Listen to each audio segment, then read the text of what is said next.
responsibility for our life and moving forward to our passions and our true desires, and not feeling empty and angry and depressed and filled with anxiety because we're afraid to say no to someone. Now, number 11, you often wonder who you really are. Even if you don't realize it, you are probably often doing what others want instead of what you want, and basing your opinion of yourself on what others think of you. After many years of this, and if it is a behavior you learn from a parent, it could even be a lifetime. It's not uncommon to have a limited or too fluid sense of self. It's likely that you are unclear on your purpose in life, or perhaps struggle to set goals. You might even have an identity crisis. And again, it goes back to the lack of identity. Being in any type of abusive relationships, it is a consistent merry-go-round of destroying boundaries, or just walking over boundaries that were never set in place in the first place, you know? And so you don't have a sense of self, because every time you try to make a choice, it's discredited at every turn. So you know what? Survival mode kicks in. I'm just gonna like everything somebody else likes. I used to be a thing where when someone would say something like, oh, I like salsa, even though I hated salsa, I'd be like, yes, I love it too. Yeah, you know, and I'll have it at the dinner table as an appetizer. You're trying to decide everybody wants this dish, and I, don't like it. I feel like I can't speak up because what's happening, I'm letting everybody down at the table about this appetizer, and it's strictly my opinion. Then someone else finally comes out is like, oh, I want something else. But then still I couldn't speak up and said, I don't like salsa, I want boneless wings. Because again, I feel like I'm not good enough to ask what I want. But, they deserve what they want. And so it's that severe low self-esteem that plagues you every day because you don't know who you are. And so number 12, your secret fear is of being rejected or abandoned. Lacking boundaries can often be traced back to a childhood where you took on the message that to not do what others want you to do results in being rejected and abandoned. As a child, attention and love are necessary to your personal growth. So back then, it might have worked to not set boundaries and do what you were told in order to get what love you could.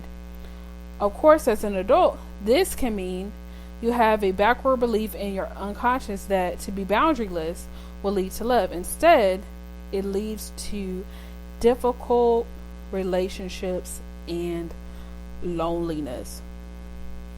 And again, just going back, to that childhood trauma, again, you don't have a sense of self. And like the passage says on Harley Therapy Counseling blog, if you want to read the full article, definitely do it because it's very educational. You feel like, when I say yes, I'm going to be loved. I'm not going to be rejected. I'm not going to be abandoned. And saying yes means you still have a hook in the relationship, and you're like, oh, they're definitely going to have a stronger bond with me now because I said yes. And then you still notice you still wonder why there's a disconnect in the relationship. Even though you're saying yes, you're like, you know what, maybe I didn't say yes enough. So maybe that's what's going on. And then you end up being miserable because you never say yes to yourself. Because you're scared to say no to others. Now, 5 ways to start having boundaries is this, okay? You must re-examine your values. Get clear on your values. This is your foundation. Values are principles or standards you abide by. They are qualities or virtues you hold high. For example, love, honesty, or respect. It can also be loyalty, humility, being dependable, listening, or even being open-minded. Your values will not only help you set boundaries, but they will also support you in making the right choices, decisions, and know what is in alignment with you. Once you are clear on your values, you will know how to respond when challenging situations come up or when you are faced with important life choices or decisions. You can always ask yourself, what would someone with fill in the blank value do? Or what choice is in alignment with my values in this situation? And one thing that I'm going to add to the article that's on MelanieOliver.com is that if you are in said toxic relationship or you just feel uneasy, like you people please all the time, journal all the times that you felt like you had to say yes, and write down what you would truly say if you didn't have those guilty pressures on you of letting someone down. Okay, write it down. Write all the times you felt uncomfortable or you have resentment towards the decision you made. Write that down. Write those times down, so then you'll have a template on how to move forward. Say, for example, you can start here. Okay?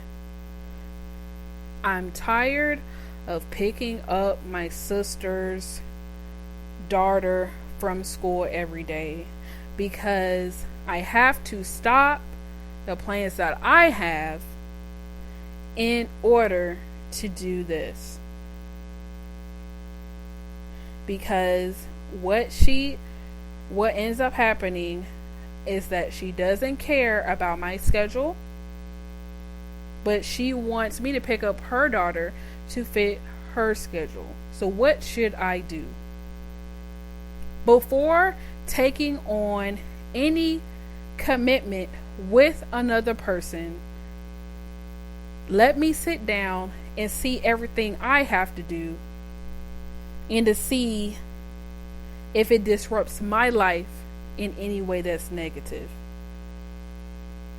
If it is, then I cannot do it. That does not mean I do not love said person. Okay? And you have to put, a button on it saying, even if person gets angry, I will still stick to my decision because this is what's best for me. And I'm going to be honest, it's very hard. But write down the previous decisions that were made out of fear and guilt, not wanting to let people down, just being codependent and people pleasing. Write down all those decisions that you made, things that you're currently in. Look in your life. When you wake up in the morning, what are you regretting to do? Because you said yes, even though you wanted to say no, but you didn't want to let anyone down. Write that down. Because you know what? Strongly but surely, you're going to have to make some phone calls or one-on-one conversations and say, in the beginning, thought I was able to do this, but because of this and this, I can no longer do this anymore. And how I started, and then even going forward with future requests from people. What I learned, and that was from someone else, I believe it was something on YouTube I watched, but they were saying if you're afraid to say no, say, let me think about it and let me get back to you. So then you're on neutral ground. You don't feel pressured at the moment, and you just don't blurt out, the automatic vomited answer yes. Because that was hard for me. I was like, yes. Out of fear. Yes. Just out of fear. Just spitting yes out. Feeling miserable. People taking advantage of me. I know they're taking advantage of me. And I'm still saying yes because I'm hoping that we'll be able to have a special bond. And again, fear-based. Saying no, childhood trauma, results in spiritual, psychological, verbal, physical, financial pain. So I'm not going to say no because the trauma is back there, which is a purpose of healing. Okay? That's why I advocate for healing. Because you don't want to end up to be in an abusive relationship with a different face. And you have this cycle, you're continuing on this cycle for the rest of your life. Yes, you're not with Billy anymore. You're with Bob, or you're not with Sarah anymore, but you're with Tara. You know what I mean? So we have to make sure we're healing so we can grow into who we are. Again, like we said before, you're beautifully, wonderfully, and wonderfully made from God. And you deserve to have a happy life. And when we say yes to everything, we're miserable. When I tell you I was miserable when I said yes to everything, like I would dread it. I would stay up all types of the night because I was like, man, why did I say yes to this? Why can I escape this? But I had to do it because I had to keep my promise. And I don't want any, flack from it. So I just want to encourage you today to work on saying no. And if you can't say no, say, let me think about it, because then it will stop you from being so impulsive and saying yes and end up being miserable. Let me think about it. Okay? Let me think about it, which is so important. And if somebody tries to force you into an answer right now, you can say, okay, you really need this done.